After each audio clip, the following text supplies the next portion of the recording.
통화정책이 은행을 통해서 어떤 식으로 구현이 되는지를 살펴보도록 할게요. 그래서 이제 은행과 관련해서는 이번 주가 첫 주 은행이 어떻게 돌아가고 있는지를 살펴보도록 할게요. 자, 이번 시간 학습 목표는 은행의 기본 업무가 뭔지, 그리고 그 안에서 지급준비금이 어떤 역할을 하는지를 배우는 게 목표가 되겠습니다. 그래서 이번 시간에 설명드릴 내용은 은행의 재무상태표가 어떻게 되어 있는지, 그 다음에 은행의 기본 업무가 뭔지, 그리고 최근에 2023년에 미국에서 실리콘밸리 은행이라고 하는 굉장히 큰 은행인데 하루아침에 파산을 하게 됐어요. 거기 우리가 어떤 시사점을 얻을 수 있는지 한번 살펴보도록 할게요. 자, 첫 번째 제시된 리포트 영상을 보신 분들은 은행의 구조를 아마 금방 이해를 하셨을 텐데, 이제 세부적으로 우리가 하나씩 살펴볼게요. 먼저 미국의 상업은행, 커머셜 뱅크, 그러니까 일반 대출을 해주는 여신과 수신을 하고 있는 그 은행 전체의 대차대조표라고 되어 있죠. 재무상태표라고 요새는 하죠. 어쨌든 자산과 부채가 어떻게 되어 있는지를 먼저 살펴볼게요. 일단 자, 은행은 무슨 돈으로 장사를 하냐? 부채죠. 그리고 자본. 대변을 구성하고 있는 게 두 가지 항목인데, 자, 일단 전체 크기를 한번 볼게요. 전체 자산을 100이라고 했을 때 은행은 자기 자본은 은행이 직접 주주들이 낸 돈, 그리고 그동안 벌었던 돈, 안 쓰고 남겨둔 돈이 전체에서 차지하는 비중이 11%예요. 거꾸로 얘기하면 89%가 뭐예요? 남의 돈이에요. 빚이에요. 그 중에서 가장 큰 비중을 차지하는 게 뭐냐? 예금이에요, 결국. 약 11%. 개인 수표를 발행하기 위해서 임시로 맡겨놓은 돈이 전체 한 11%. 그 다음에 저축예금, 그 다음에 정기예금, 이렇게 된 게 61%. 합하면 72%. 그 다음에 직접 은행이 빌린 게 17%. 그래서 89%가 남의 돈이에요. 이걸 일반 제조업으로 따지면 우리가 기업들에 대해서 부채 비율 계산하죠. 부채 비율은 어떻게 계산하냐면 자기 자본분의 타인 자본, 이렇게 계산을 해요. 여기까지를 우리가 타인 자본이라고 불러요. 그러면 11분의 89죠. 그러면 대략 800%가 넘는 부채 비율이에요. 일반적인 제조업이었다면 뭐예요? 파산 단계예요. 이 정도면 어디서도 돈 안 빌려줘요. 어떤 금융기관을 가도 니네 전체 재산 100% 중에 89%가 빚인데 또 돈을 절대로 대출 안 해줘요. 그런데 은행은 태생적으로 이렇게 돼 있어요. 남의 돈 가지고 장사를 하게 돼 있어요. 어쨌든 이렇게 해서 자금을 마련했어요. 그 돈을 가지고 다 뭘 하느냐? 첫째, 우리가 뒤에서 하나씩 살펴볼 거예요. 지준, 현금을 가지고 있는 게 14%. 자, 미국의 금융기관은, 미국의 상업은행은 평균적으로 볼 때 우리나라 시중은행보다 굉장히 건전해요.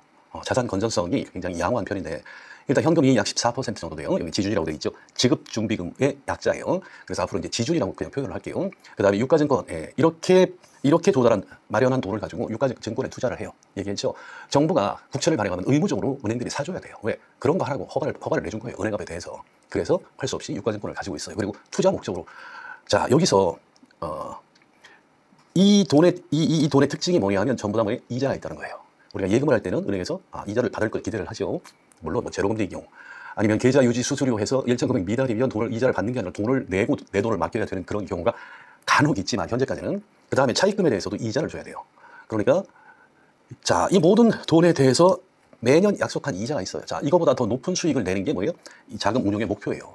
이걸 우리가 조달금리라고 부르지요. 우리가 코픽스라고 하는 아파트담보대출, 주택담보대출의 기준금리로서는 코픽스를 계산할 때 사용되는 것들이 바로 이런 자금 조달에 따른 비용이 몇 %냐를 가지고 이제 계산을 하는데, 이거보다 더 높은 수익을 내기 위해서 은행들도 열심히 유가증권에 투자를 해요. 자, 그 다음에 가장 많은 비중을 차지하는 건 뭐냐? 역시 대출이죠. 그래서 이제 어느 지역에 위치해 있느냐?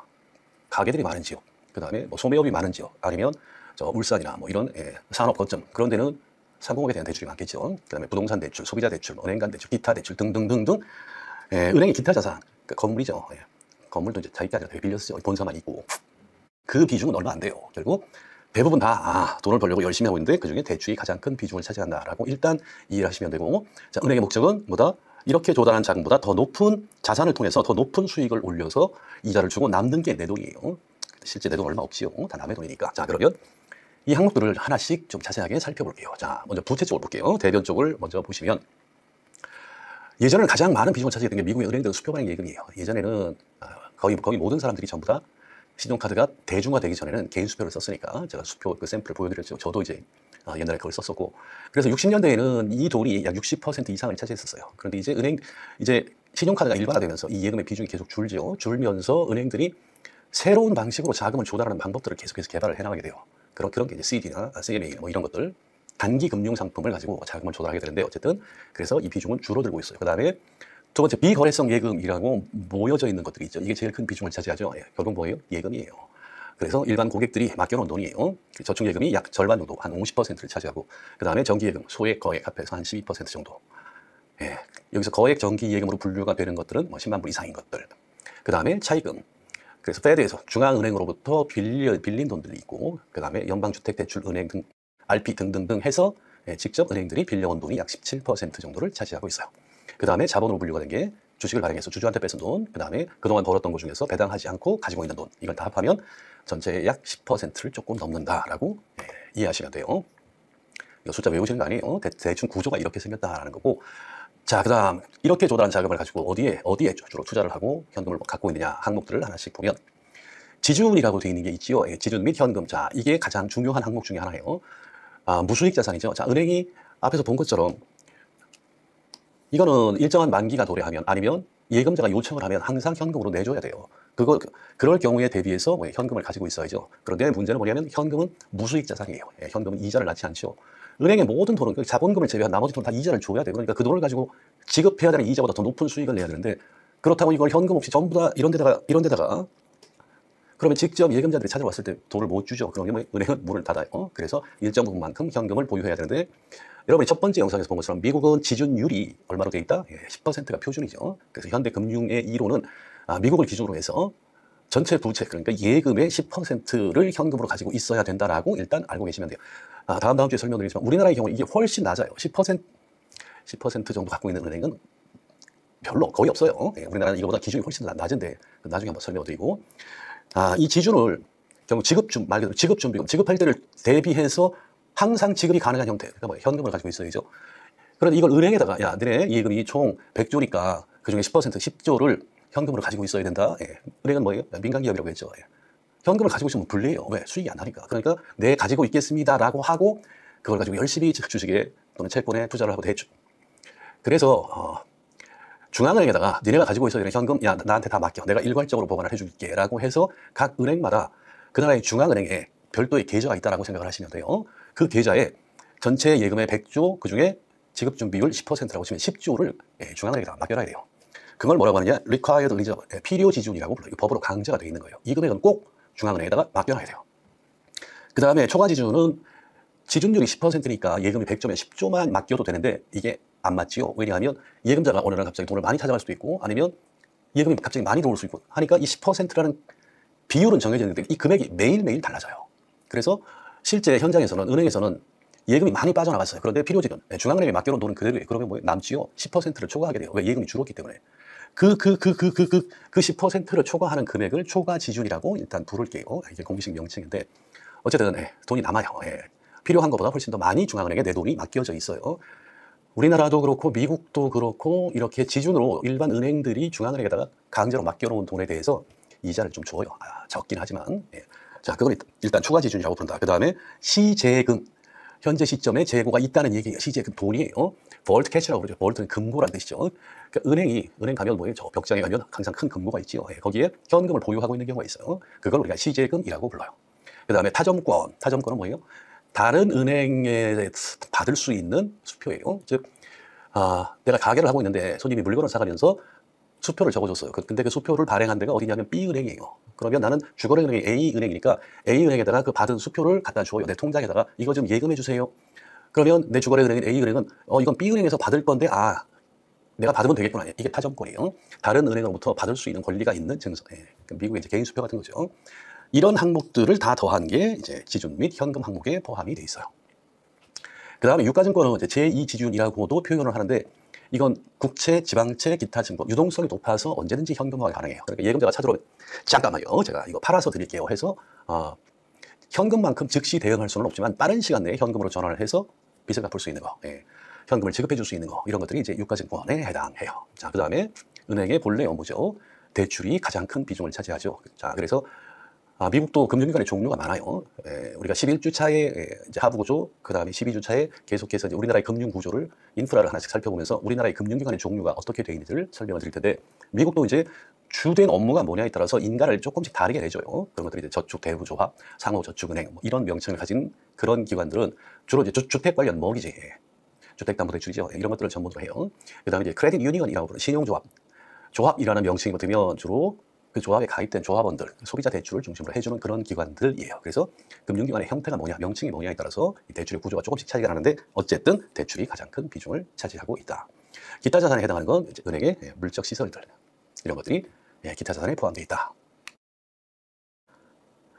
자, 그러면 우리나라는 어떠냐?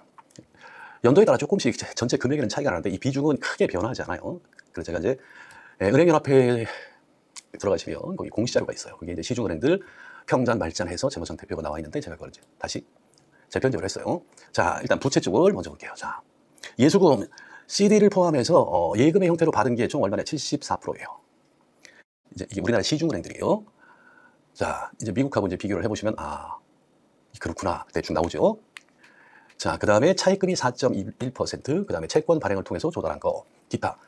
그래서 부채가 전체 자산에서 차지하는 비중이 몇 프로냐? 92.7, 약 93%예요. 자본은 얼마냐? 7%예요.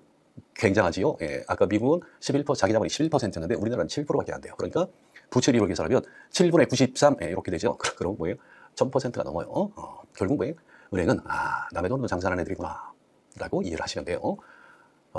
제가 은행을 미워하는 게 아니에요. 저도 은행계 증권사 자산운용사 임원으로 있었기 때문에 은행 좋아해요.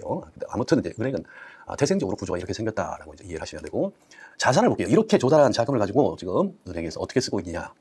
현금 0.6%예요. 은행 털어봐야 돈 없어요. 예치금 4.3%. 그 다음에 증권이 약 17%, 비중이 미국보다 조금 높지요. 그 다음에 대출이 67%, 기타 자산이 한 11% 이렇게 구성이 되어 있어요. 일단 우리가 이 재무상태표를 보고 이해할 수 있는 게 첫째, 빚이 많구나. 두 번째, 어쨌든 얘는 다 만기가 있어요. 그리고 이자가 비용이 있어요. 그래서 조달 비용이 필요하죠. 여기 현금 거의 없지요. 왜? 의무적으로 맡겨놔야 되는 예치금, 중앙은행에 맡겨놔야 되는, 뭐 이거는 어쩔 수 없이 맡겨놔야 되는 거고. 주된 자산이 뭐냐? 대출하고 증권이죠. 그러면 자, 현금은 뭐 현금이니까, 예치금은 맡겨놓은 거니까 그대로 있을 테고, 일단 이거 가지고는 이 이자를 못 준다는 건 자명하지요. 그러면 이제 이걸 가지고 여기서 번 돈을 가지고 이제 이자를 메꾸고 수익을 내야 돼요. 그런데 이 특징이 뭐냐? 우선 대출의 비중이 제일 크죠. 은행에서 1000조라고 치면 약 660조가 대출로 나가 있어요. 자, 660조 대출해 주면서 약속한 대로 이 차주가 돈을 빌려간 사람들이 이자나 원금을 매달 꼬박꼬박 갚아나겠지. 우리 이거 670조 다 현금으로 받을 수 있겠지라고 생각을 하면 나쁜 사람이지요. 그럴 리가 없어요. 이 중에 일부는 반드시 떼먹는 사람이 있어요. 대손이 발생을 하죠. 물론 그런 거 대비해서 이제 금리도 책정을 하고 수익을 내도록 하는데, 어쨌든 이건 뭐 줄어들 수 있어요. 대출 원금은 670조지만 그중에 이제 얼마를 떼먹느냐, 얼마나 돈을 빌려간 사람들이, 기업들이 낮아빠지느냐에 따라서 이 금액은 늘어날 일은 없어요. 줄어드는 일만 있어요. 물론 정상적으로 받으면 충분한 수익이 나겠지만 그러지 않을 가능성이 있어요. 두 번째, 증권도 마찬가지예요. 증권이 이제 어떤 형태로 있냐? 우리나라 은행은 주식도 많이 투자해요. 채권도 많이 투자해요. 뭐예요? 이건 시장에서 가격이 얼마냐에 따라서 손실이 발생할 수 있어요. 자, 은행이 손실이 났다고 해서 이 중에 우리가 안 갚아도 되는 또는 깎아줄 수 있는 돈이 있느냐? 한 푼도 없어요. 내가 은행에 예금을 했어요. 예금을 했는데 우리 은행 여기서 지금 대손이 많이, 사람들이 경기가 너무 안 좋아서 다 띄워먹고 안 주는데 너 저기 원금 좀 덜 주면 안 될까? 이런 일 없어요. 깎아줄 리가 없어요. 이건 다 갚아줘야 되는 돈이에요.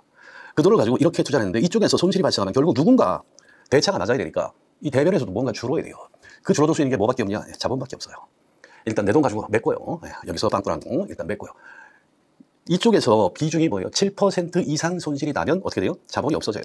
자본이 없어지고 뭐가 되느냐? 결국 누군가의 돈을 우리도 떼먹는 수밖에 없어요. 우리 다 팔아도 이거 빚 다 못 갚는데 어떡하지? 그 비중이 뭐예요? 7%밖에 안 된다는 거예요. 그러니까 은행의 재무 구조는 기본적으로 굉장히 취약해요. 그래서 자산 쪽을 어떻게 운용하느냐에 따라서 은행은 위험해질 수도 있다는 걸, 일단 구조가 이렇게 되어 있다는 걸 먼저 이해를 하시면 돼요. 자, 앞에서 보신 것처럼 이렇게 되어 있기 때문에 이 중에 비중이 제일 큰 게 대출이지요. 그래서 일단 은행은 예금이 됐건 차입이 됐건 뭐가 됐건 돈이 들어오면 일단 대출을 하는구나 라고 이해를 하시면 되죠. 예금에 대한 이자보다 대출에 대한 이자를 더 많이 받으면 이자 주고도 남는 게 있으니까 예대 마진이라고 부르지요. 예금 이자와 대출 이자의 차이를 가지고 목수하는 게 은행의 기본 업무다. 자, 그러면 은행들이 이제 그런 기본 업무를 할 때 계정이 장부에 어떻게 기록이 되는지를 한번 볼게요. 자, 은행 입장이에요. 은행 입장에서 예금을 받았어요. 그런데 현금을 가지고 예금을 했어요. 그래서 이제 가상으로 퍼스트 내셔널 뱅크라고 합시다. 자, 100불을 고객님이 자기 계좌에다가 예금을 해요. 그러면 은행에는 어떻게 기록이 되느냐? 차변에 100불 일단 시제금 은행에 들어와 있어요. 그러니까 시제금으로 잡히죠. 그 다음에 부채가 100불이 기록이 돼요. 수표 발행 예금, 이 부채예요. 앞에 여기서 본 것처럼 예금은 전부 다 부채예요. 언젠가는 갚아줘요. 달라고 하면 줘야 되는 돈이에요. 그래서 부채로 잡혀요. 일단 우리가 앞으로 분석의 편의상 돈이 들어오면 전부 다 우리가 중앙은행으로 보낸다라고 가정을 할게요. 그러면 이 거래는 이렇게 다시 표현할 수가 있지요. 100불이 들어오면 중앙은행에 일단 보내세요.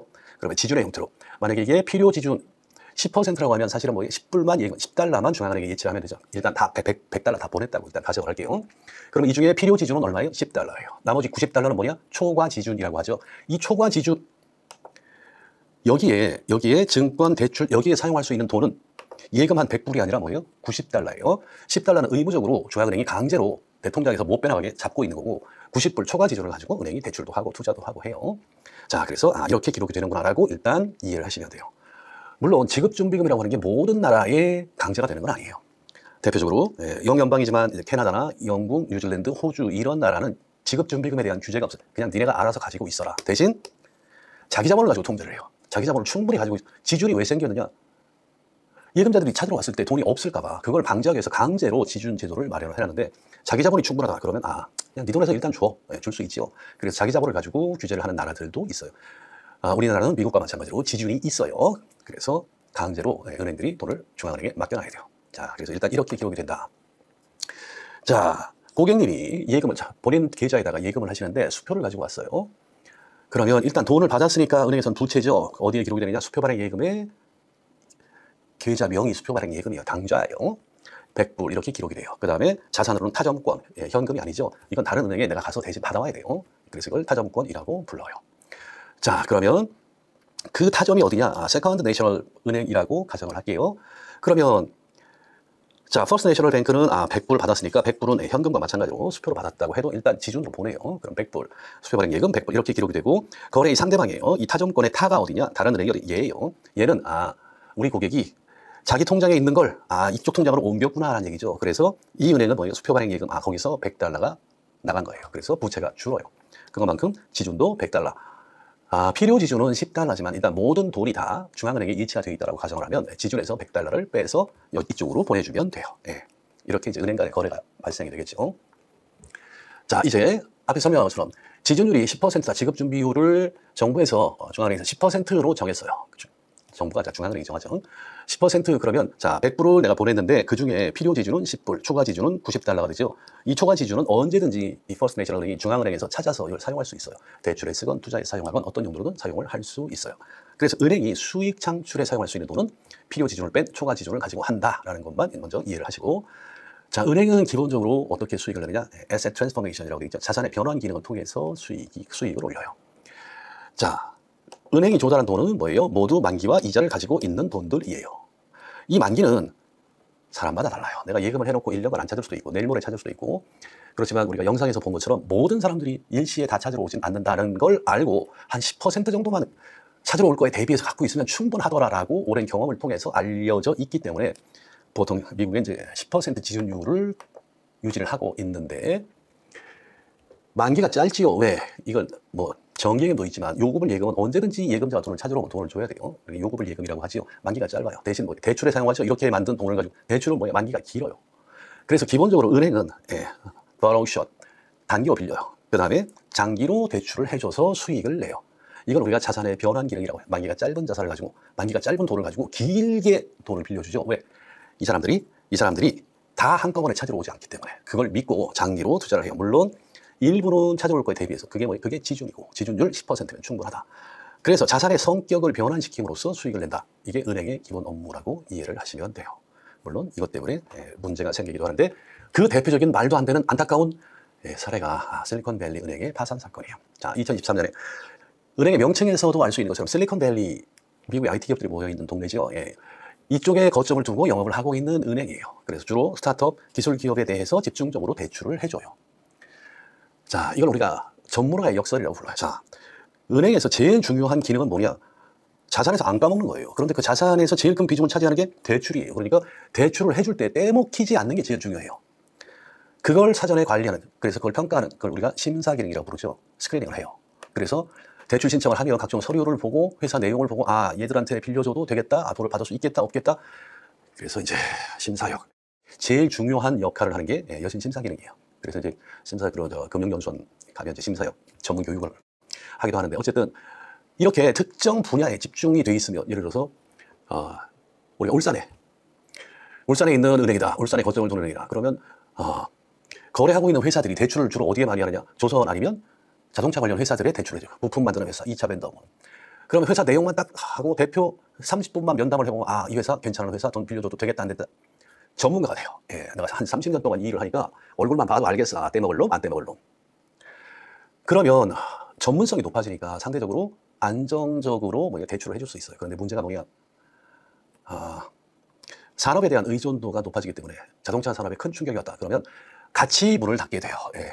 자동차가 안 팔린다. 대형 사고가 났다. 그 사람들이 차가 안 팔린다. 그러면 차주들이 망해요. 그러면 빚을 못 갚죠. 그럼 어떻게 돼? 은행도 같이 망해요. 만약에 산업을 분산을 시켜놨다면 자동차 산업이 조금 안 좋아도 다른 산업에서 정상적으로 대출금을 회수를 해서 은행이 돌아갈 수가 있는데 어느 한쪽 산업의 전문화가 되면 전문성을 발휘해서 수익을 내는 데는 유리하지만 그 산업과 같이 망하는 수가 있다. 이걸 우리가 전문화의 역설이라고 해요. 은행업에서. 어쨌든 실리콘밸리 뱅크는 SBB는 실리콘밸리 지역에 있는 스타트업들에 집중을 했기 때문에 이 산업과 굉장히 높은 관련성을 가지고 있고 의존도가 높아지는 문제가 있어요. 자, 미국의 중앙은행이 미국이 이제 2023년에 코로나 끝나고 나서 금리를 대폭 인플레이션 때문에 인상을 시키죠. 그래서 금리가 인상이 되니까 투자자들이 가만있어 이제 이자가 더 높아졌네. 투자를 좀 그쪽으로 해야 되겠네. 해서 은행에 돈을 빼라게 돼요. 그 다음에 가장 문제는 이건데 실리콘밸리 은행이 앞에서 봤던 것처럼 대출도 많이 하지만 금리가 낮을 때 이 스타트업들이 주가가 굉장히 높았어요. 그래서 회사에 돈이 몰려들어요. 그래서 돈이 너무너무 많아. 그러니까 어떻게 되냐. 이걸 다 은행에다 맡기는 거야. 남는 돈 뭐 하겠어요. 은행에다 맡겼죠. 그래서 실리콘밸리 은행에 수신이 굉장히 많아서 이 돈을 가지고 이제 대출을 해줘야 되는데 대출을 받을 데가 없어. 왜? 우리 돈 많아. 에이. 지금 우리 회사 지금 돈 많은데 무슨 자꾸 대출을 쓰라고 그러세요. 이자 받아갈 거면서. 그래서 대출을 해줄 데가 없으니까 어떻게 되냐. 유가증권에 투자를 해요. 장기 채권에 투자를 했어요. 채권 배우셨으니까 금리가 올라가면 채권은 어떻게 된다? 가치가 떨어져요. 채권 가격이 내려가요. 그래서 자산의 가치가 크게 떨어졌는데 여기서 사람들이 오해를 한 거예요.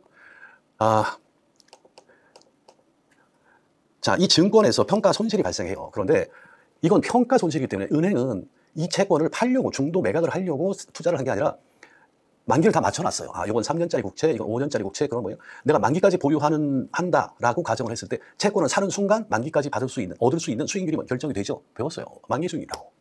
물론 중간에 금리가 올라가면 상대적으로 채권의 매력도가 떨어지니까 가격이 떨어지지만 우리는 안 팔 거야. 왜? 만기까지 가지고 있다. 만기에 원금 받을 거니까. 그러니까 중간에 발생하는 평가 손실, 평가 이익이라는 건 아무 관계가 없어. 나하고는 아무 상관이 없어. 시장에서 이 채권이 거래가 된다면 아마 이랬을 건데 난 안 팔 거야. 왜? 나 살 때 이거 만기까지 5년 동안, 10년 동안 연 4.5%, 4.7%. 이 정도 내가 이 돈에 대해서 예금 연 2% 주기로 했거든. 2% 주기로 한 돈을 받아가지고 연 4.5%, 4.7% 중간에 팔 필요 없어요. 만기까지 가지고 있으면 4.7%가 그냥 확정이 되니까. 자, 시가평가를 하기 때문에 실제 이제 금융기관에 은행의 자산을 매일매일 시가를 가지고 평가를 해보니까 너 이런 채권 가지고 있는데 지금 시장에서 네 채권 보니까 이거 거의 헐값이던데? 그럼 너 가치가 줄은 걸로 표시를 해야지. 이건 만기 보유기 때문에요. 시가가 아무 상관이 없거든요. 제가 만기까지 가지고 있으면 금리 4.5% 그냥 나는 받는 거라고요. 맞아요. 맞는데 그걸 아는 사람이 없는 거야. 어쨌든 금리가 오르니까 야, 저 은행이 자산 쪽에서 지금 손실이 발생했다더라. 야 그러면 은행 위험해지는 거 아니야? 내 돈 못 받는 거 아니야? 그래서 예금자리 다 어디 있는 애들이냐? 실리콘밸리 있는 애들이에요. 얘들은 다 금융거래를 뭘로 한다? 모바일로 해요. 그래서 은행이 문을 닫은 한밤중에 대량으로 수십억, 수백억씩 하루아침에 인출되기 시작을 해요. 다른 은행으로 다. 아침에 출근을 해보니까 예금 인출이 수천억이에요. 은행은 돈이 있다 없다? 없어요. 현금 가지고 있는 비중이 얼마 안 되죠. 지준 다 갖다 써도 안 돼요. 그럼 뭘 해야 되냐? 자산 쪽에서 뭔가를 팔아서 현금을 만들어서 고객이 다른 은행을 벌어서 거기다 돈을 지급을 해줘야 돼요. 뭘 팔아요? 얘기했죠. 채권을 파는 수밖에 없어요. 채권은 지금 어떻게 돼 있다? 금리가 올라가면서 헐값이 돼 있어요. 이 채권 만기까지 가지고 있으면 4.5%. 지금 내가 팔면 반값. 어떻게 돼요? 같이 망하는 거예요. 만일 이때 예금 인출이 발생하지 않고 만기까지 정상적으로 영업활동을 할 수 있게 예금자들이 기다려줬더라면 이 은행은 파산하지 않아요. 왜? 평가손이라는 건 말 그대로 평가한 거지 실현된 손실이 아니기 때문에 이 채권이 만기에 따라서 순차적으로 다 원금을 회수하는 과정을 거쳤으면 망하지 않았을 건데. 그래서 결국 이 은행이 파산을 하게 돼요. 자, 이 은행이 위험하다는 얘기가 이제 SNS를 통해서 실리콘밸리 그 동네에 있는 애들이 얼마나 빠르겠어요. 자기들이 야, 저 은행 위험하대. 3월달에 발표를 해요.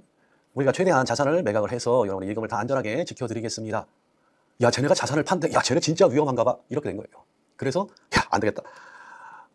빨리 발을 빼는 게 이기는 놈이다. 해서 고객들의 불안감이 오히려 증폭이 되면서 대규모 인출 사태가 생겨서 결국 파산을 하게 되는데 이게 미국 역사상 은행의 파산 사례는 두 번째로 큰 이 은행의 자산 규모가 파산할 때 거의 1,000조 가까이 됐던 걸로 아마 제가 기억을 하는데 굉장히 괜찮은 좋은 은행이었는데 더 세부적인 거 이제 조사를 해봐야 알겠지만 잘못된 소문 때문에 아마 망했던 게 아마 가장 큰 이유가 아닐까라고 이제 사람들이 이야기를 하고 있어요. 자, 이렇게 큰 은행이 파산을 하니까 어떻게 되냐?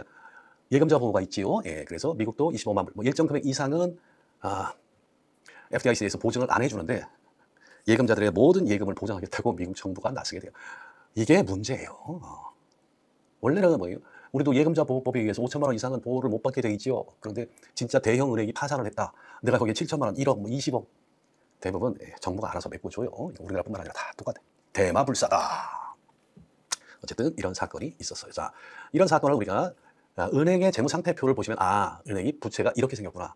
이 돈을 가지고 이렇게 사용하니까 여기서 문제가 생기면 자본금으로 다 못 메꾸면 문을 닫는구나라는 걸 우리 그리고 뱅크런이 발생하면 어떤 은행도 버틸 수가 없구나. 왜 현금이 없어요. 그 돈은 전부 다 자산 변환을 통해서 장기 대출 그다음에 유가증권에 들어가 있어요. 갑자기 모든 사람들이 다 내 돈 주세요. 그럼 그거 팔아서 줘야 되는데 그거 만기까지 기다리면 대출 받아간 사람이 이자와 원금 매달 정상적으로 잘 갚고 있어요. 그런데 갑자기 돈 달라고 하니까 그 대출을 다른 사람한테 또 넘기려면 어떻게 대법 할인을 해줄 수밖에 없는데 그러면 모든 은행은 다 파산이에요. 왜? 자기 자본 비중이 낮기 때문에 자기 돈 가지고 메꿀 수 있는 돈이 없어요.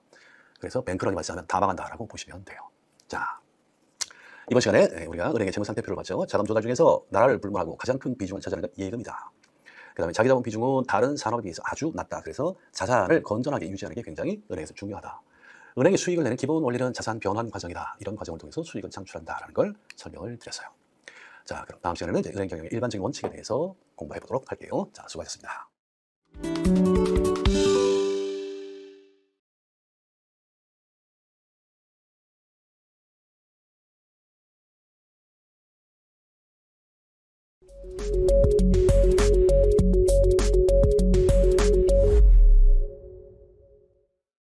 예, 여러분 안녕하세요. 금융상품 시장론 이번 시간은 지난 시간에 이어서 이제 은행 경영의 일반 원칙에 대해서 설명을 드리도록 할게요.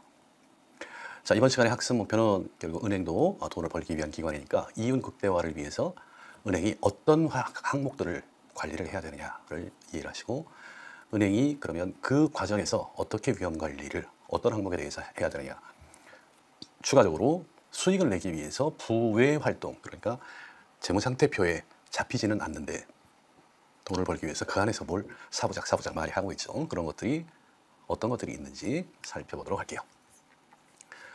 이번 시간에 학습할 내용이 조금 많은 것처럼 보이죠. 예, 크게 세 파트예요. 자, 은행 경영 일반 원칙. 자, 돈 벌기 위해서 뭘 관리해야 되느냐? 첫째, 유동성. 제목만 봐도 아시겠지요. 유동성. 자, 지난 시간에 설명드린 것처럼 예금자들이 언제든지 빚쟁이들이죠. 빚쟁이들이 또 빚 받으러 왔을 때 돈을 내줄 수 있어야 돼요. 이게 유동성 관리고. 두 번째, 그 빚을 가지고 자산에 투자를 했지요. 대출이나 그 다음에 유가증권에. 이런 것들을 어떻게 관리해야 되느냐. 그 다음에 부채. 빚은 어떤 식으로 내야 되느냐. 그 다음에 자본은 어느 정도나 가지고 있어야 되느냐. 제목만 봐도 뭔지 다 이해가 되시죠. 예. 이게 이제 은행 경영의 일반 원칙에 대해서 우리가 관리하는 주요 항목들에 대한 얘기고 그 과정에서 발생하는 위험을 어떻게 관리하느냐. 크게 신용 위험. 돈을 떼먹히면 안 돼요. 가장 큰 비중을 차지하는 게 대출이라고 그랬죠. 대출자들이 돈을 안 갚는 거, 이게 크레딧 리스크예요. 신용 위험. 이걸 어떻게 관리를 하냐. 두 번째, 은행의 빚도 금리와 연동이 돼 있어요. 시중의 이자율이 높아지면 예금에 대해서 더 높은 이자를 줘야 돼. 조달금리가 높아져요. 반대로 빚을 그 빚을 가지고 돈을 쓰는 것도 자산 쪽도 뭐예요? 금리와 연동이 돼 있죠. 금리가 높아지면 대출금리도 올려요. 그 다음에 가지고 있는 자산도 금리에 영향을 받아요.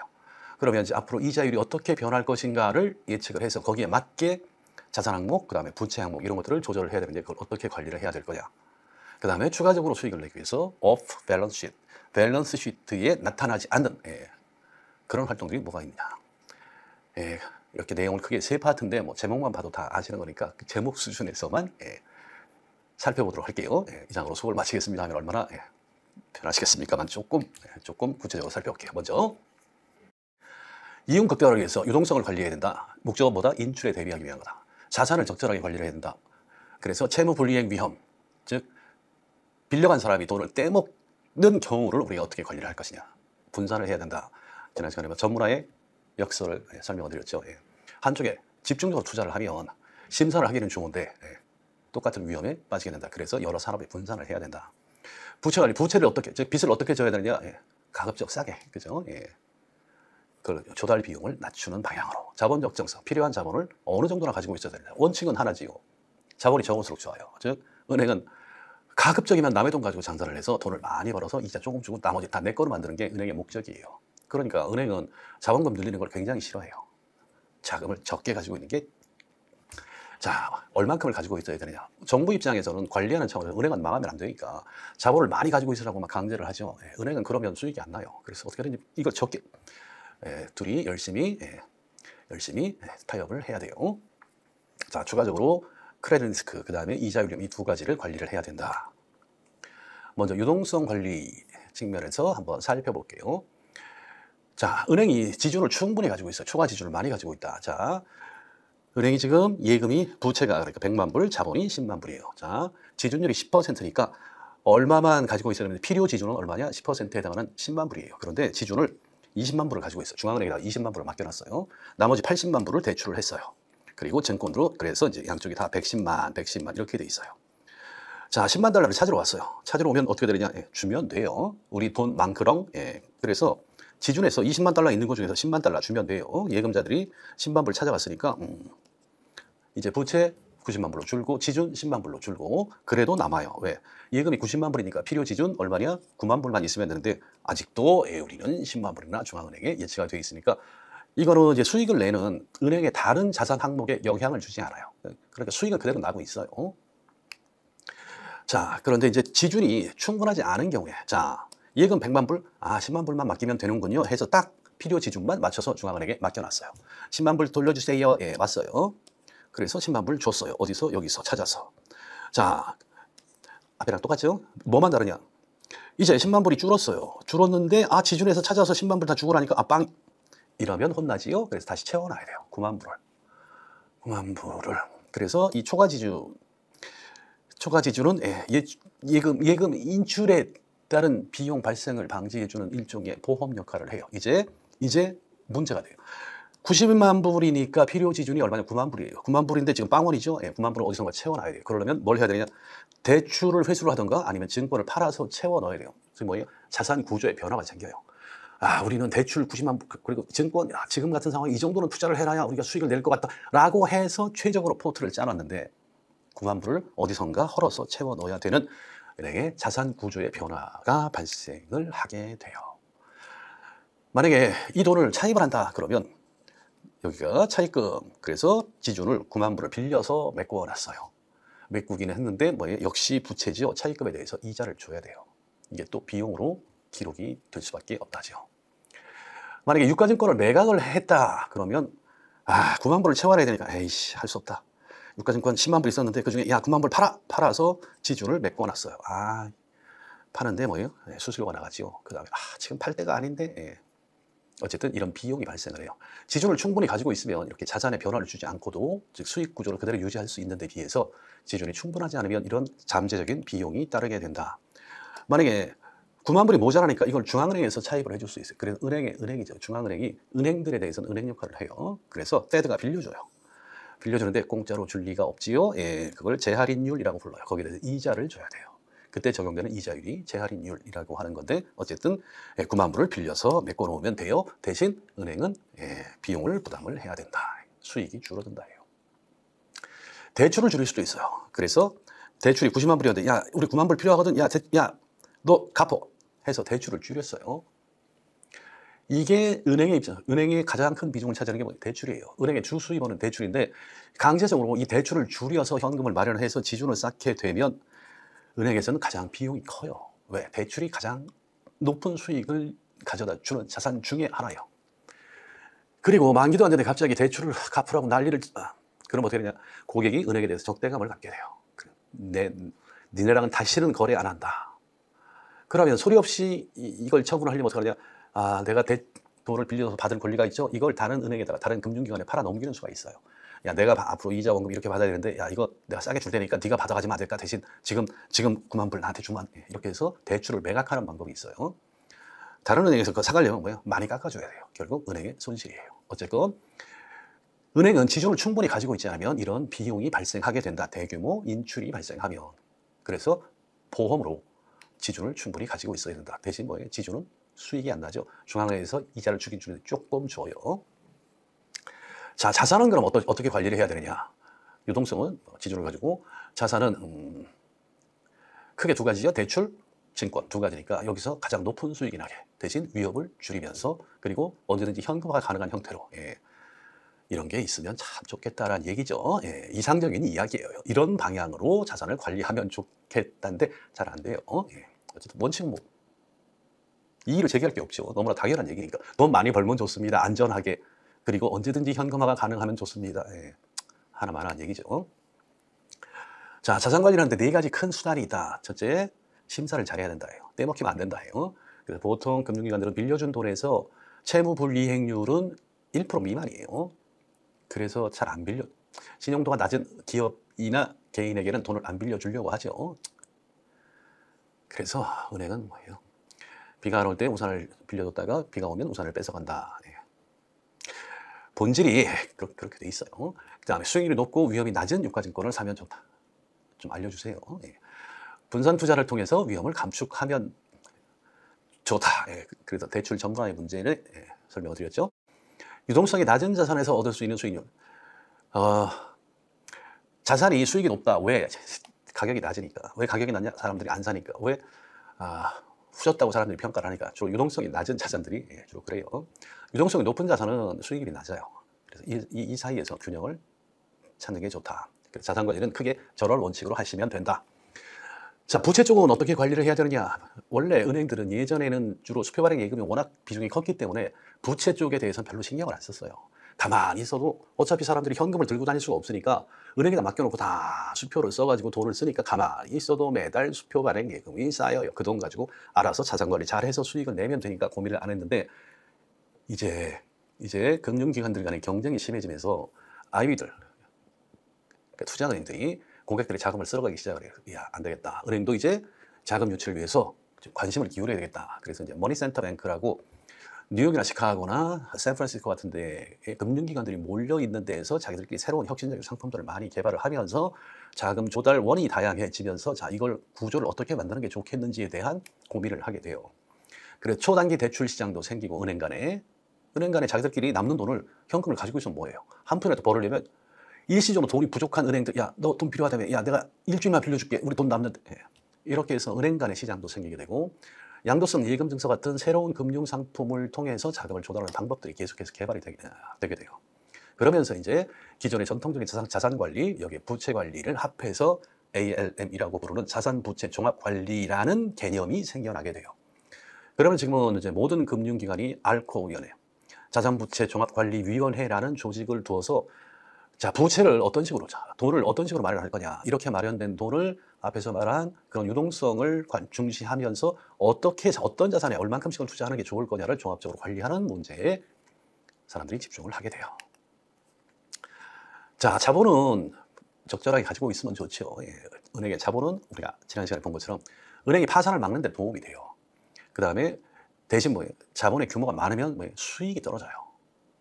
그래서 자기 자본 규제, BIS에서 말하는 자기 자본을 유지하면서 최소 한도로 자본을 가지고 장사를 하려는 게 은행의 기본적인 원칙이다라고 보시면 돼요. 그래서 이제 자산 쪽에서 5만 불의 부실이 생겼다 그러면 은행의 상태에 따라서 어떤 일이 발생하는지를 보면 하이캐피탈 은행, 자본이 많은 은행이에요. 자, 예금이 90만 불, 자본이 10만 불이에요. 이 돈을 가지고 10만 불은 지준으로 맡겨놓고 90만 불을 대출을 했어요. 물론 대출, 유가증권 대출만 했다라고 합시다. 이 중에서 5만 불이 빚쟁이들이 빚을 못 갚겠다고 나눠받았어요. 그럼 어떻게 되느냐? 자산이 줄지요. 그래서 5만 불이 줄어서 85만 불이 돼요.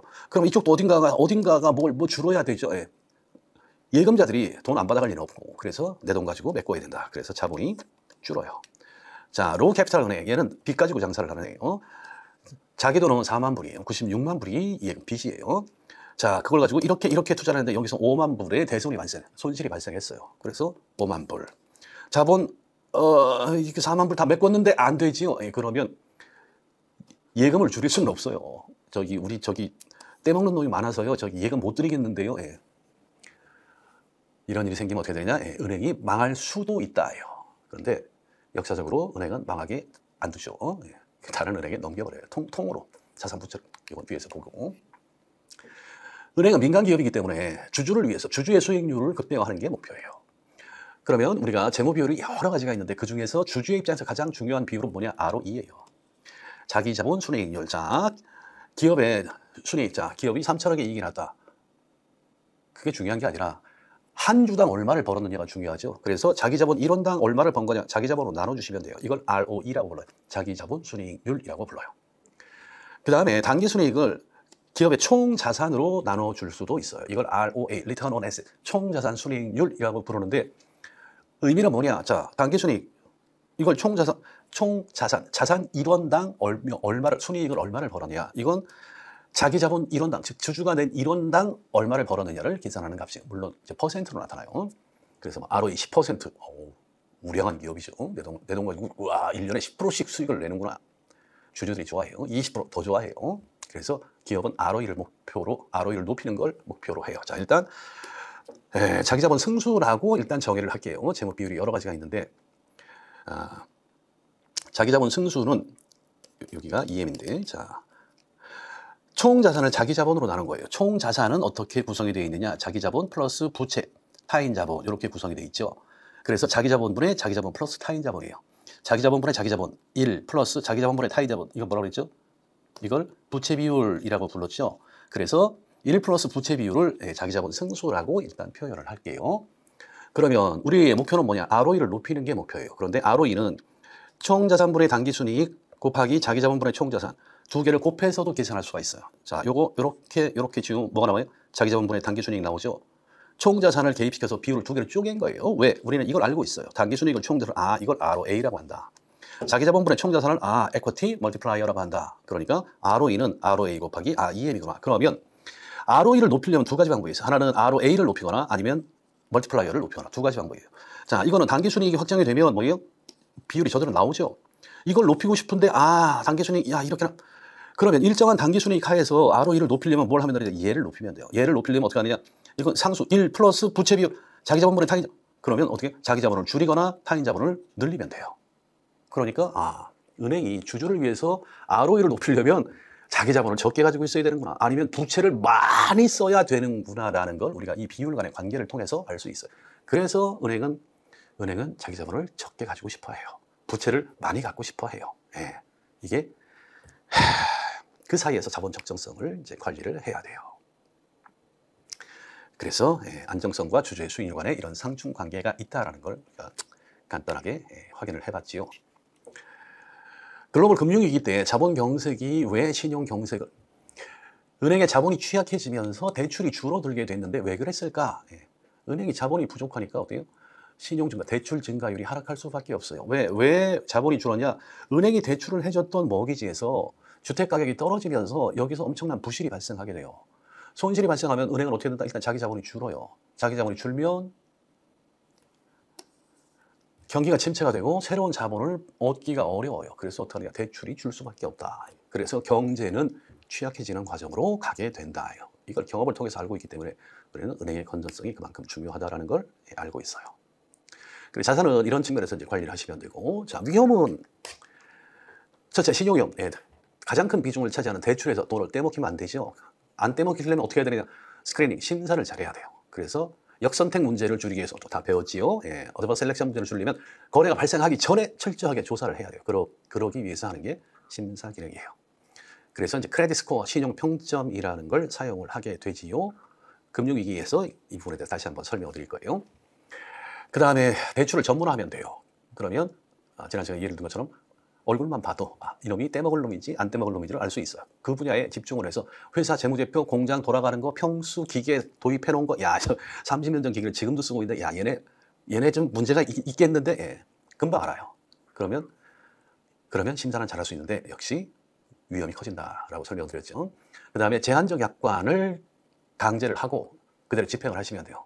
대출 받을 때 꼼꼼하게 이건 해서는 안 된다, 요렇게 해야 된다, 이거 해서 이런 것들은 일일이 다 규정을 한 다음에 그걸 제대로 지키는지를 감시를 하면 대출을 받아간 놈이 딴짓을 못하기 때문에 대손의 가능성이 낮아진다. 장기간 거래를 통해서 끈끈한 릴레이션십을 만들어 놓으면 된다. 그 다음에 대출 약정, 론 커미트먼트를 해주면 고객을 붙잡아 두는데 유리하다. 그래서 크레딧 라인만 설정을 하는 거예요. 너 그냥 마이너스 통장이에요. 기업한테 귀사는 50억까지 저희가 연 5%의 대출을 해줄 테니까 필요할 때 언제든지 말씀만 하세요 라고 약속만 해놓는 거예요. 그럼 뭐예요? 이 고객은 딴 데 안 간다. 그죠? 돈 필요하면 나한테 오게 돼 있다. 이런 식으로 해서 우리한 기업을 미리 선정을 해서 관리를 해두면 된다. 이렇게 해서 신용위험을 관리를 해주시면 돼요. 아니면 담보를 잡아주면 돼요. 봤죠? 예, 예전에 설명드렸죠. 금융경제 구조에서 설명드렸어요. 담보를 잡아놓으면 이해관계가 일치가 되기 때문에 딴짓을 안 한다. 빚 잘 갚게 된다. 아니면 보상예금. 자, 이제 우리 교재에 이제 compensating balance 보상예금이라고 돼 있어요. 우리나라에서는 구속성 예금 또는 일본식 한자를 글을 써서 옛날에 양건 예금이라고 불렀어요. 꺾이죠? 예. 대출을 해주는데, 자, 10억을 대출을 해주세요. 아, 그래요? 그러면 저희 1억짜리 정기예금 하나 가입해 주셔야 되는데, 그래서 실제로 10억을 대출을 받았는데 그중에 1억은 정기예금으로 1년 동안 못 찾아가는 예금으로, 그럼 실제 대출을 얼마 받은 게 9억 대출 받은 거예요. 그래서 이자는 10억에 대해서 내면서 내가 쓴 돈은 9억밖에 없어요. 물론 내 명의로 된 통장 1억이 잡혀 있는데 이건 1년 내에 못 찾아. 그걸 멋있는 말로 이 미국에도 있어요. 그래서 이걸 보상예금이라고 불러요. 뭘 보상해 주는지는 모르겠는데 나쁜 짓이에요. 이러시면 아니 되시옵니다. 그래서 금융감독원이 금융과 관련된 5대 금융악을 지적을 했는데 그중에 하나로 들어가 있어요. 보이스피싱, 불법 사금융, 채권 추심 불법, 보험 사기, 그 다음에 꺾기라고 부르는 게 이걸 멋있는 표현으로 보상예금 또는 구속성 예금이라고 우리나라에서 많이 불러요. 이러면 은행 입장에서는 떼먹힐 염려는 없지요. 왜? 대출 10억 잡혀 있지만 그중에 실제 나간 돈은 9억, 1억은 얘 담보로 잡아놨으니까 담보와 똑같은 역할을 하는데 은행 입장에서는 위험의 관리지만 차주 입장, 돈을 빌려간 사람 입장에서는 뭐예요? 뒤통수 맞은 거예요. 이런 거 하시면 안 된다. 어쨌든 예전에 은행의 위험관리 방법 중에 하나로 사용이 됐었다. 그 다음에 신용 할당을 하시면 안 돼요. 대출 총액을 미리 정해놔요. 아니면 대출을 거절을 해요. 역선택 문제가 발생할 가능성이 있기 때문에 또는 한도를 관리를 해요. 그래서 우리 마이너스 통장 매년 5천만 원, 뭐 7천만 원, 그러다 한도가 갑자기 2천만 원. 은행 입장에서는 위험의 관리지만 당하는 사람 입장에서는 별로 기분 안 좋은 일이죠. 은행 먹고 살아야 되니까 이런 식으로 해서 관리를 해요. 두 번째, 이자율 위험을 관리를 해야 돼요. 자, 은행의 자산 부채 구조를 보시면 알 수 있죠. 자산 중에서 대출이 변동이자율이에요. 그럼 시중 금리가 올라가면 대출금리 따라서 올라요. 이런 것들을 우리가 이자율 민감 자산이라고 불러요. 나머지 고정이자율, 이건 만기 10년 연 5% 금리가 고정이 되어 있어요. 자산의 종류를 금리가 변함에 따라서 같이 변하는 자산, 그 다음에 변하지 않는 자산, 이렇게 나눌 수가 있어요. 자, 부채도 이자율에 따라서 민감하게 변하는 부채가 있어요. 예를 들어 CD, 이건 뭐 만기가 짧으니까 이건 실세 금리를 반영을 해서 그때그때 금리가 다르고, 이 금리가 높아지면 예금에 대해서 이자를 많이 줘야 돼요. 그런가 하면 뭐 저축예금 또는 정기예금, 장기 CD 이런 것들은 뭐예요? 금리가 정해져 있어요. 자, 이제 이자율이 변해요. 자, 현재 이렇게 되어 있는데 이자율이 5% 올랐다. 그러면 자산 쪽은 얘는 상관이 없어요. 금리가 올라도 금리가 변해도 얘는 변함이 없으니까. 대신 얘는 이자율에 따라서 달라져요. 자, 금리가 높아졌으니까 어머, 그러면 우리도 대출 금리를 높여서 돈을 많이 받을 수 있구나. 얼마? 그 자산이 20만 불이 있는데 5% 올랐으니까 총 얼마가 늘어나느냐? 1만 불이, 10,000불이 증가를 해요. 대신 우리도 금리를 예금에 대해서 더 많이 줘야 돼요. 5% 올랐어요. 그럼 얼마가 늘어나느냐? 부채는 25,000불이 증가를 해요. 50만 불에 대해서 5%가 늘었으니까. 야, 얘는 요만큼 늘었는데 얘는 이만큼 늘었죠. 그럼 이쪽이 똑같은 크기만큼 늘어나야 되는데 이게 여기 늘어날 게 없지요. 어떻게 되냐? 자기 자본이 줄어요. 그래서 이거 더하면 딱 이게 되게. 그래서 금융기관은 아무것도 하지 않아도 시장의 이자율이 올라가느냐 내려가느냐에 따라서 자기 자본 규모가 늘어났다 줄었다. 왜? 변화할 수 있는 건 임의로 자의적으로 변화시킬 수 있는 건 이거밖에 없어요. 그래서 자기 자본이 늘었다 줄었다 해요. 그래서 이 자기 자본은 누구 거? 주주 거예요. 주식회사에서 가장 중요한 주인들 거니까 이게 감소하지 않도록 관리하는 게 이자율 위험 관리의 목표예요. 일단 이자율이 변화하면 은행의 재무상태표가 이렇게 돼 있으니까 자산 쪽도 변하고 부채도 변하는데 양쪽이 변하는 크기가 달라지면 그 차이를 누가 메꾸느냐? 자기 자본이 메꿔야 되는구나. 이게 이자율 위험의 기본이구나라는 걸 일단 이해를 하시면 돼요. 추가적으로 재무상태표에 나와 있지 않는데 돈을 벌기 위해서 많은 걸 해요. 첫째, 대출 채권을 매각을 해요. 그래서 가장 큰 자산인 대출, 그중에 일부를 돈이 필요하면 떼서 팔아요. 그래서 2차 대출 채권 분할 매각, 그 세컨더리 론 파티시페이션, 세컨더리 론이라고 부르는데 대출을 통해서 이제 미래 이자와 원금을 돌려받을 게 있지요. 그 권리를 파는 거예요. 다른 금융기관 투자자한테. 대략 한 15bp 정도 할인을 해서 팔게 되고 이런 것들이 이제 장부에 나타나지 않는 추가 수익을 얻기 위한 활동들이에요. 아니면 수수료 수입을 창출하기 위해서 여러 가지 활동을 해요. 대표적으로 은행들이 예대 마진 이외에 기타 수익을 올리기 위해서 가장 쉬운 게 수수료지요. 그 수표 발행 또는 뭐 기기 이용, 뭐 증명서 이런 것들 할 때 수수료 받는 거. 은행이 가장 큰 수익, 거의 90% 이상이 예대 마진이에요. 그러니까 이 수익원을 다양화하기 위해서 굉장히 많은 노력을 해요. 그래서 우리나라 은행들이 많이 했던 게 뭐예요? WM이에요. 웰스 매니지먼트, 자산 관리. 그래서 고객의 자산을 관리를 해주면서 수수료를 받는 거예요. 이런 쪽의 비중을 늘리기 위해서 사업을 굉장히 이전부터 확대하려고 많이 노력을 하죠. 이런 것들이 전부 다 부의 활동이에요. 그래서 미국 같으면 이제 MBS의 이자나 원금을 대신 받아주는 서비스 또는 지급보증을 해주는 서비스. 지급보증은 나중에 얘가 문제가 생기면 저희가 대신 내드릴게요 하면서 보증료를 받아요. 이건 예대마진이 아니죠. 수수료예요. 실제 돈이 나가느냐? 안 나갔어요. 나중에 얘가 돈을 못 갚게 되면 제가 대신 갚아드리겠습니다라는 것만 약속을 하면서 수수료를 받은 거예요. 간단하지요. 예. 이건 전혀 원가가 물론 잠재적인 우발 채무가 있어요. 나중에 진짜로 못 갚으면 대신 지급을 해줘요. 사전에 검사를 해보니까 굉장히 건전하네. 얘는 도저히 떼먹을 것 같지 않아. 내가 볼 때 우리가 30년 동안 거래를 해왔는데 그런 회사가 아니야. 그런데 정부하고 무슨 거래를 납품을 해야 되는데 나중에 얘가 이행을 안 하면 우리가 대신 책임질게. 그리고 보증료를 받으면 돼요. 이건 뭐 원가가 들지 않지만 수수료를 받을 수 있는 이런 여러 가지 활동을 통해서 추가적인 수수료를 받으려고 노력을 많이 한다. 이런 것들이 부의 활동에 포함이 된다. 그 다음에 proprietary trading, proprietary investment, 증권에서는 PI라고 부르죠. 자기자본 투자예요. 자기자본 투자. 그래서 은행이 자기 돈 가지고 또는 빚을 가지고 열심히 트레이딩을 해요. 매매를 해요. 뭘 하냐? 외환에도 투자를 해요. 금융 선물에도 투자를 해요. 옵션에도 투자를 해요. 이자율 스왑도 해요. 이런 걸 통해서 추가로 수익을 내기 위해서 많은 활동들을 해요. 여기서 이제 역시 또 주인 대리인 문제, 프린시플 에이전트 문제가 발생을 해요. 그러면 누군가는 은행의 프랍 부서, 우리가 줄여서 프랍이라고 불러요. 프랍 트레이딩이라고 불러요. 프랍 부서에 소속된 애들은 물론 기본 연봉도 있지만 성과 비중이 굉장히 커요. 그래서 은행이 너한테 10억을 주고 야, 너 이거 가지고 매일매일 외환 딜링해서 돈 벌면 그중에 이렇게 계산을 해서 남은 수익 중에 야 3대 7로 나누는 거야. 그러면 얘는 매일 장이 열리면 머리 풀어 헤치고 미친 듯이 또다기를 해요. 사탕 팔았다. 손실이 났다. 내 책임이 아니에요. 은행 돈이에요. 돈 벌었다. 내가 잘한 거예요. 그리고 얘는 깨먹어도 상관이 없어요. 그러니까 저는 많은 위험을 부담하려고 해요. 금융기관 입장에서는 얘를 적절하게 위험을 통제를 그걸 못하면 어떻게 되냐? 베어링이 돼요.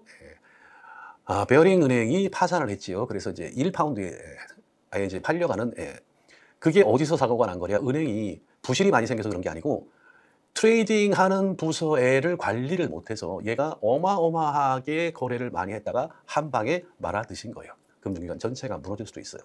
은행이 추가적인 수익을 얻기 위해서는 다양한 활동을 하는 과정에 내재되어 있는 위험들이 굉장히 많아요. 그중에 대표적인 게 이제 프랍 쪽이에요. 그래서 이런 것들을 적절히 통제를 하는 게 중요하다. 그 다음에 이런 대리 문제를 통제하기 위해서 어떻게 되냐? 프랍 부서를 관리를 잘해야 돼요. 그래서 트레이딩을 하는 놈, 이걸 우리가 프론트 부서라고 부르죠. 그 다음에 장부를 기록하고 회계 처리하는 이걸 백오피스라고 불러요. 미들오피스, 프론트 오피스에서는 트레이딩을 통해서 돈을 버는 부서. 근데 얘가 진짜 거래를 이렇게 한 게 맞는지 매일 뭐 오늘은 3천만 원 벌었네요. 내일은 2억 벌었네요. 진짜 번 거 맞아? 네가 보고만 이렇게 하는 그걸 후선 직원에서 따로 체크를 해야 돼요. 얘가 하는 말을 그대로 믿는 게 아니라 후선 부서가 분리되었어요. 업무가 분리되어 있어요. 그래서 이제 백오피스에서 그걸 다 일일이 확인해야 되고 또 위험 관리를 하는 부서, 이걸 우리가 미들오피스라고 불러요. 미들오피스에서 얘가 정말 권한 범위 내에서 거래를 해서 이렇게 돈을 번 게 맞는 건지 아닌 건지를 체크를 해요. 이렇게 이제 업무를 분리를 해서 함부로 위험한 거래를 하지 못하도록 관리를 해요. 그래서 위험 한도를 설정하는데 그 위험을 value at risk, 그냥 바라고 불러요. 번역되는 우리말이 없어요. 그래서 그냥 직역을 하면 at risk, 위험에 처한 금액을 계산하는 여러 가지 방법 중에 JP 모건이라는 회사가 개발을 한 방법이 VAR, 업계에서 그냥 바라고 불러요. 이게 글로벌 스탠다드로 되어 있어서 모든 금융기관들은 바를 이용을 해서 위험이 어느 정도인지를 계산해서 그 적정성을 관리하도록 하고 있어요. 그 다음에 스트레스 테스트라는 것도 하지요. 극단적으로 불리한 상황이 왔을 때 금융기관이 발생할 수 있는 손실의 크기가 얼마인지를 계산을 해서 그런 상황이 생겨도 망하지 않도록 관리를 하도록 감독 당국에서 지시를 해요.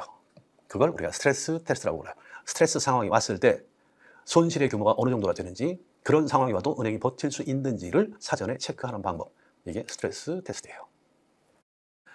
자, 은행은 결국 돈을 벌기 위한 기관이에요. 그래서 이용 국가를 위해서 결국 부채는 싸게, 그리고 자산에서는 수익이 많이 나도록 관리를 할 수밖에 없다. 그 과정에서 이제 여러 가지 문제들이 발생하는데, 자, 신용위험과 이자율 위험, 이 두 가지가 은행이 처하는 가장 중요한 리스크 항목이다.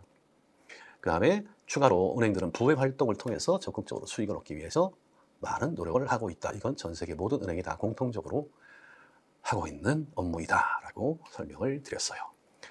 다음 시간에는 이제 금융위기가 어떻게 찾아오는지를 선진국, 그 다음에 우리나라의 사례를 가지고 설명을 드리겠습니다. 자, 긴 시간 수고하셨습니다.